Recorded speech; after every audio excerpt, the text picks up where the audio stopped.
The Valley of Falling Storms was quiet in a way that felt wrong, like the world itself was holding its breath. Rain fell in thin silver lines, but even it seemed afraid to touch the ground too hard. Two figures stood at opposite ends of the broken valley, separated by a chasm that looked like it had been carved out by something that hated balance. Naruto stood on one side, his presence warm but heavy, like a sun that had learned what loss felt like. Golden chakra flickered around him in soft waves, not fully unleashed yet, but already bending the air.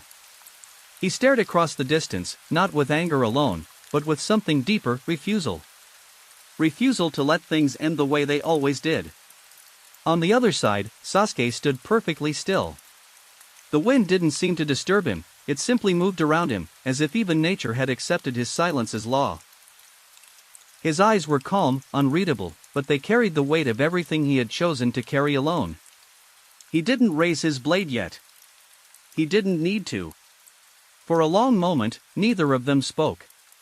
The valley itself felt like it remembered every fight they had ever had, every word they had failed to take back. Naruto finally broke the silence. His voice wasn't loud, but it carried across everything. "I'm not letting it end like this. Not again."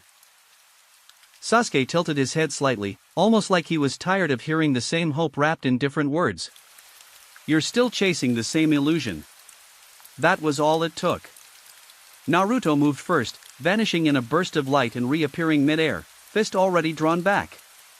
The impact came like thunder when Sasuke met him without hesitation, palm against fist, the collision sending shockwaves through the valley floor.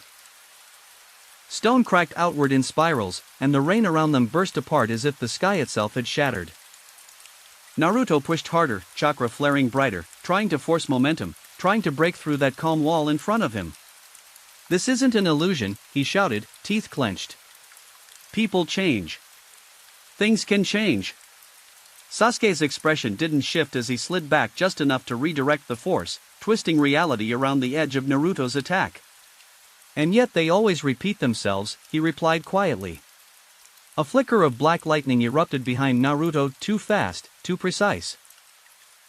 He barely twisted away in time, but the energy grazed him, tearing through the air where his shoulder had been a second ago. He landed hard, skidding across broken stone, steam rising where chakra and lightning had scraped the ground. Naruto didn't stay down. He never did. He exhaled sharply, then pushed himself up, golden energy spreading wider now, heavier, more unstable. The air around him began to tremble as if reacting to emotion itself. "I don't care how many times it repeats," he said, voice lower now, steadier. "I'll break that cycle." Sasuke finally moved forward. Not fast. Not flashy. Just inevitable. Each step erased distance that should have taken seconds to cross. The space between them bent slightly, like reality was unsure how to measure him anymore. Naruto met him halfway, both of them accelerating until motion itself blurred. The next collision didn't sound like an impact. It sounded like the valley cracking open from the inside. Golden chakra and dark lightning clashed again and again, each exchange reshaping the battlefield. Every strike carried history inside it: childhood, betrayal, friendship, everything they had buried beneath years of fighting. Neither of them was just attacking anymore. They were answering questions neither had ever been able to say out loud. Naruto's breath grew heavier, but his eyes stayed sharp. "You're not alone in this anymore," he shouted through the chaos. "You never were." For the first time, something flickered in Sasuke's gaze, not doubt, not weakness, but something quieter. Something almost like memory. But it vanished as quickly as it came. "You still don't understand," Sasuke said, and his voice sharpened like steel being drawn slowly from a sheath. "Being together doesn't fix everything." The air around him collapsed inward. Space itself twisted. Naruto's next step landed on nothing. Sasuke was already behind him. The strike came down like judgment. Naruto barely blocked it, but the force drove him into the ground, crater forming instantly beneath him. Cracks spidered outward across the valley as the storm above intensified, as if reacting to something beyond human conflict. For a moment, everything paused again.